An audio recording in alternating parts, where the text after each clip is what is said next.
Ne sois pas programmeur. Le café fini, le chaos non.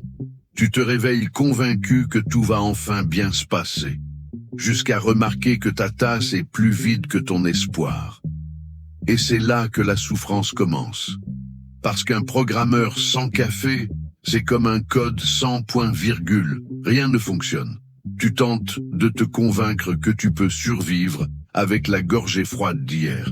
Mais l'univers te regarde et dit non. La cafetière casse, le paquet est vide, et le seul café disponible est un instantané qui ressemble à une punition. Malgré tout, tu insistes, tu allumes l'ordinateur en croyant que la journée va coopérer. Et bien sûr, le chaos arrive avant le système. L'écran fige, le code ne compile pas, l'éditeur se ferme tout seul, comme s'il avait honte de ce que tu viens d'écrire, et tu comprends qu'il n'existe aucun patch pour la vraie vie, et que ce n'est que le premier bug de la journée. Et si tu crois que le pire est déjà passé, le code commence à t'observer. Il reste là, clignotant, jugeant, attendant le moment exact pour détruire le peu de paix qui te restait. Tu as juste une ligne, et 3 autres se cassent toutes seules, comme si le bug avait de la famille éparpillée dans tout le projet. C'est presque un sport. Tu corriges une erreur, et le système répond avec une autre juste pour montrer qui commande.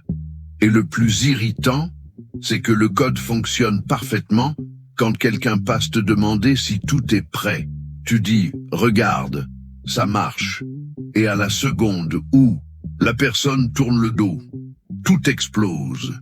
Une mise à jour automatique décide d'apparaître, redémarre tout et transforme ton progrès en poussière numérique.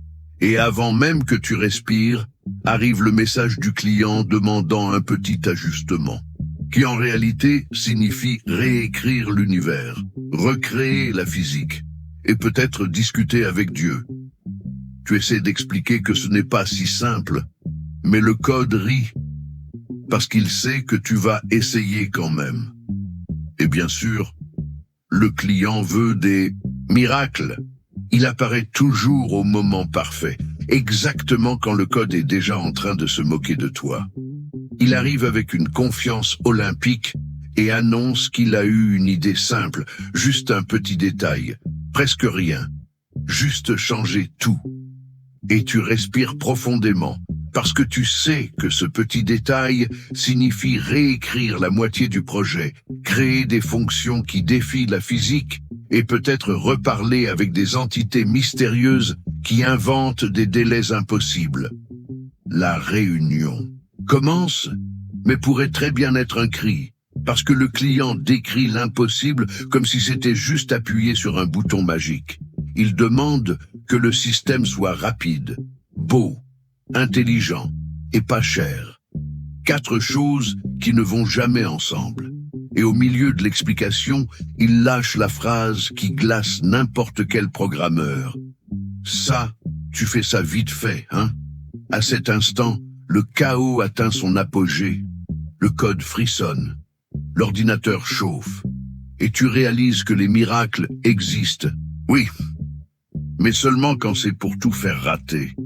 Et au milieu de tout ce chaos, tu réalises qu'au fond, la machine rit toujours en premier. Elle rit tout le temps.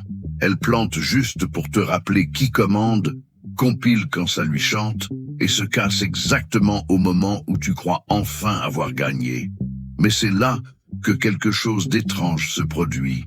Une ligne fonctionne, une autre suit, et pendant quelques secondes, tu ressens une paix que même la meilleure méditation n'arriverait même pas à créer. C'est une joie minuscule, presque microscopique, celle de voir l'impossible obéir. Et même si le chaos revient toujours, il existe ce côté bon, cette sensation que tu as dompté l'univers pendant un instant, tout en sachant qu'il va se libérer dans peu de temps. Programmer, c'est ça, perdre 100 fois, en gagner une et continuer malgré tout. Parce qu'au fond, chaque victoire a un éclat que même le bug le plus têtu ne peut éteindre. Maintenant, dis-moi, vivre tout ce chaos te ferait peur Ou est-ce justement ce chaos qui te fait exister?